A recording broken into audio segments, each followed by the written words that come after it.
Hola, soy Débora Mavaire y te doy la bienvenida a esta Odisea Submarina. Vengo a proponerte un paseo por el mar de la información, allí donde todo es un poco más turbio y los tiburones acechan. Esto que escucharás es una investigación independiente, por lo que tu colaboración es imprescindible para poder seguir investigando. Muchas gracias. Hoy te propongo llevarte un poco más lejos, donde lo que está pasando puede ser la imagen perfecta de lo que nos pasará en el futuro no muy lejano. Vamos a África, a mirar el reflejo de otras aguas tan parecidas a las nuestras.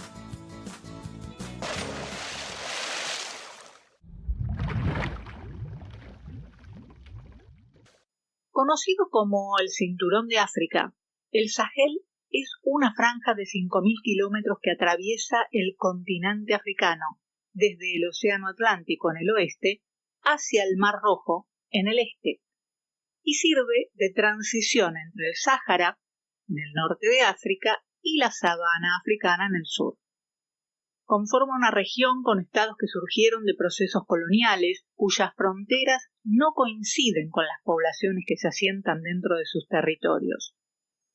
Estas comunidades, marginadas de los centros de poder, habitan un espacio donde convergen rutas de tráfico ilegal de todo tipo.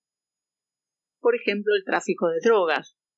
La región de África Occidental integra una de las rutas elegidas por las organizaciones criminales que operan en América Latina y Asia para entregar drogas a Europa. Esta actividad se ha intensificado a tal grado que una de las rutas establecidas por los cárteles colombianos a lo largo del paralelo 10 se conoce como Autopista 10. Otro es la trata de personas. En Nigeria y países vecinos se estableció un mercado de esclavos. Desde el asesinato de Gaddafi y la destrucción de Libia, el lugar se convirtió en el centro de subastas de esclavos. Por $400 podés comprar a una persona. No importa para qué fin. Puede ser para prostituirlo, obligarlo a trabajar a destajo o para quitarle los órganos.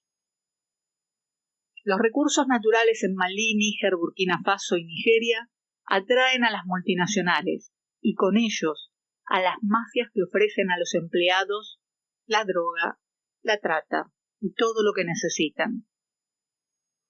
La desigualdad y la injusticia social es el mayor problema que enfrentan los países del Sahel. Esto provoca la existencia de economías informales. Estos países realizan sus transacciones comerciales mayoritariamente en efectivo, por lo que se convierte en el paraíso para los lavadores de dinero y traficantes de armas, drogas, fauna o gente.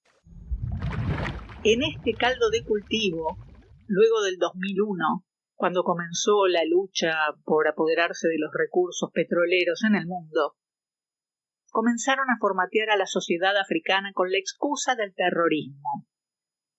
En realidad, estaban creando las bases paramilitares para proteger los intereses de los expoliadores. Varias agrupaciones rebeldes fueron catalogadas como terroristas, pero para hacerlo había que generar un grupo terrorista muy violento.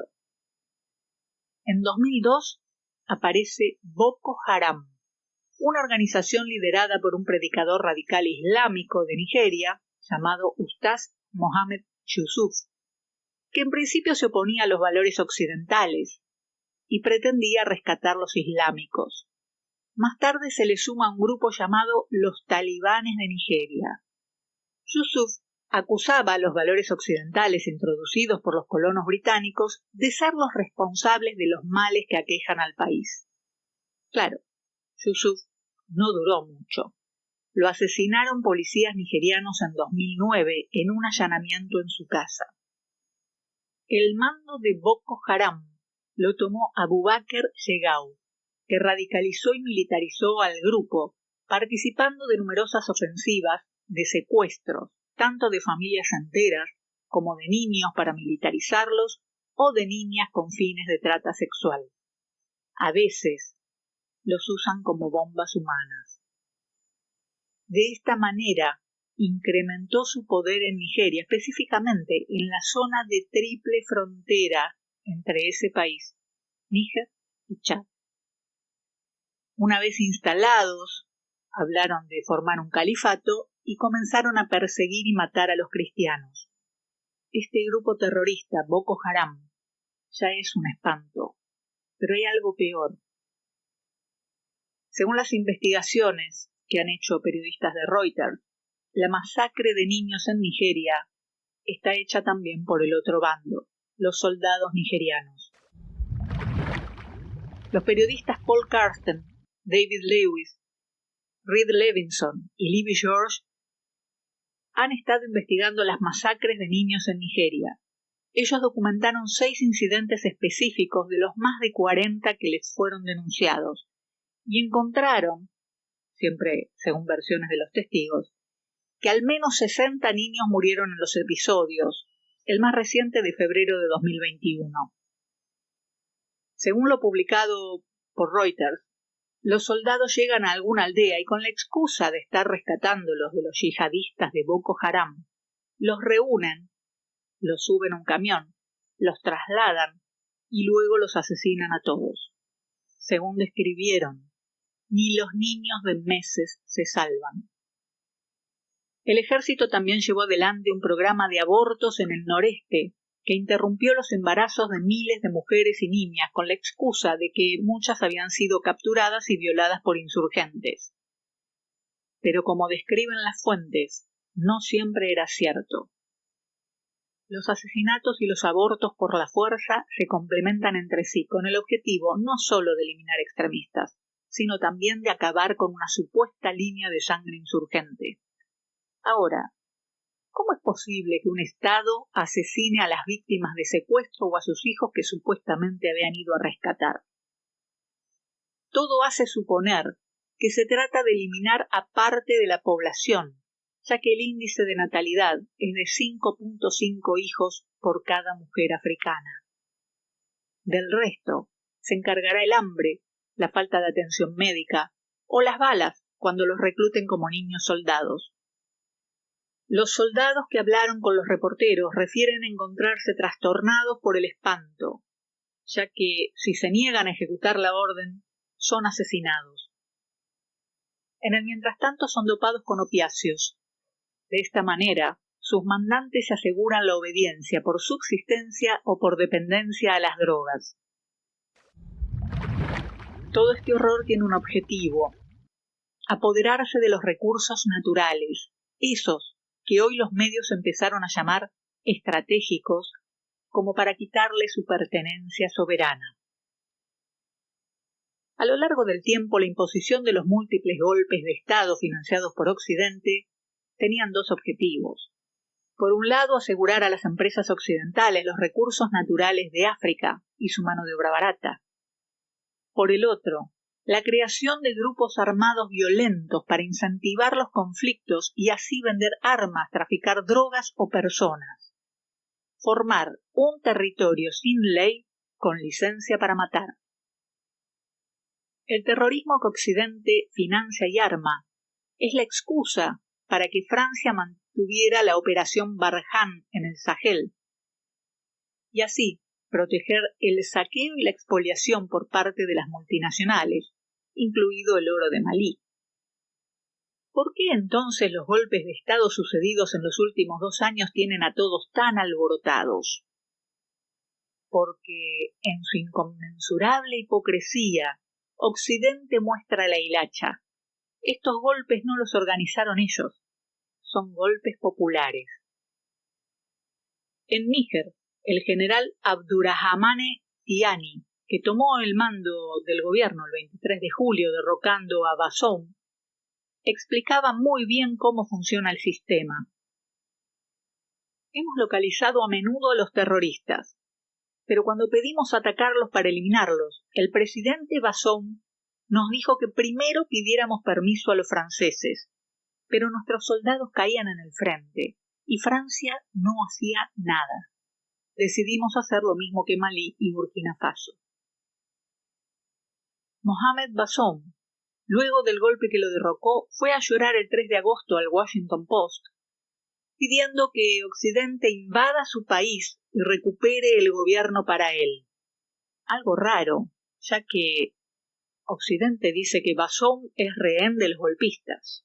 ¿Quién escribió la nota para el Washington Post? Bazoum era el aliado estratégico de Europa en la región por dos razones.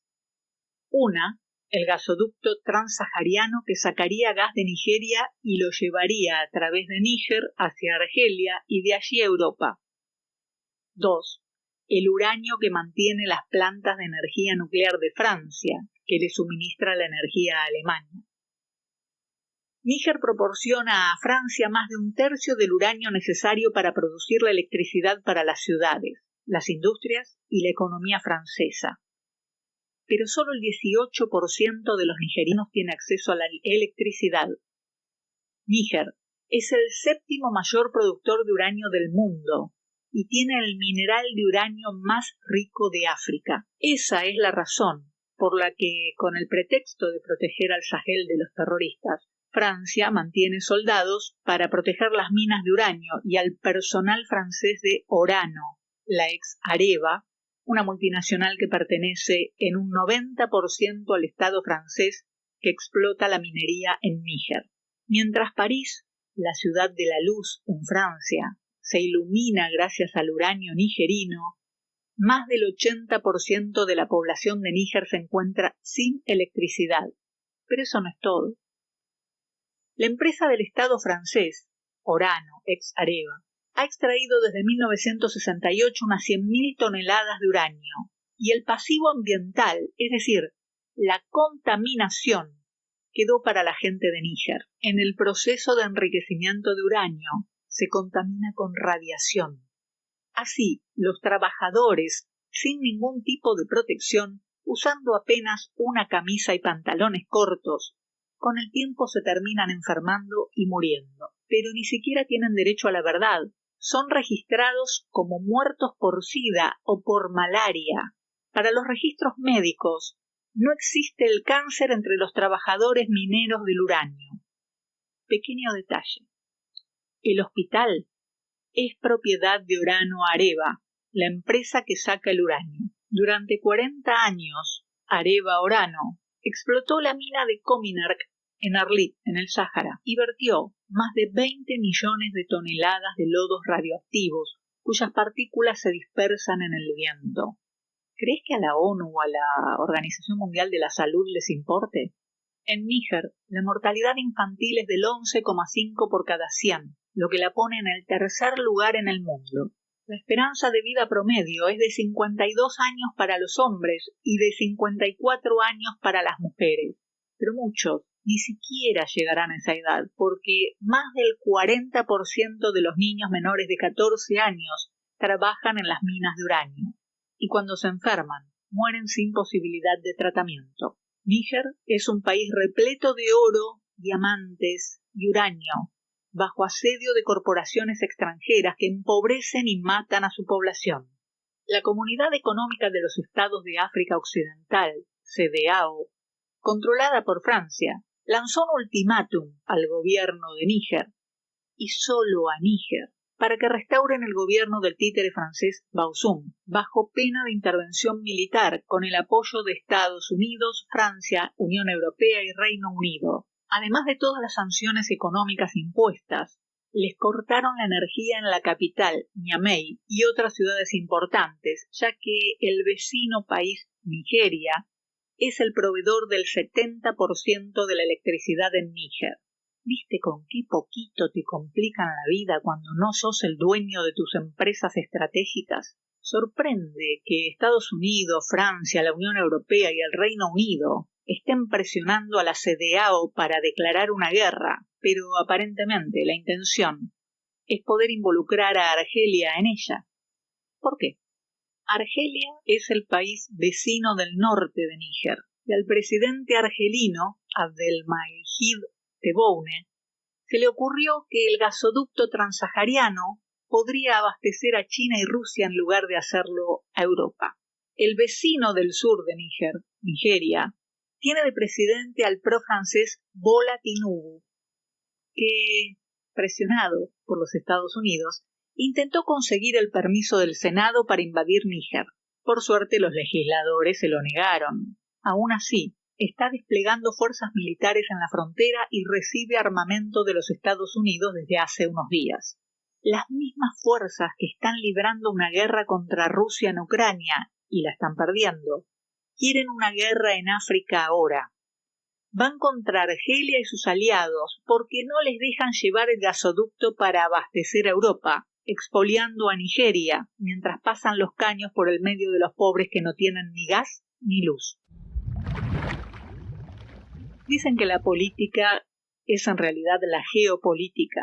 Lamentablemente, no puedo menos que encontrar paralelismos entre lo que está sufriendo el pueblo africano del Sahel y lo que tienen preparado para nuestros pueblos en Latinoamérica. Hemos visto cómo derrocaron a Evo Morales masacrando bolivianos en Sencata y Sacaba, o cómo derrocaron a Castillo en Perú, apaleando peruanos para imponer gobiernos títeres que les permitan expoliar el territorio mientras el mismo Estado masacra a su pueblo.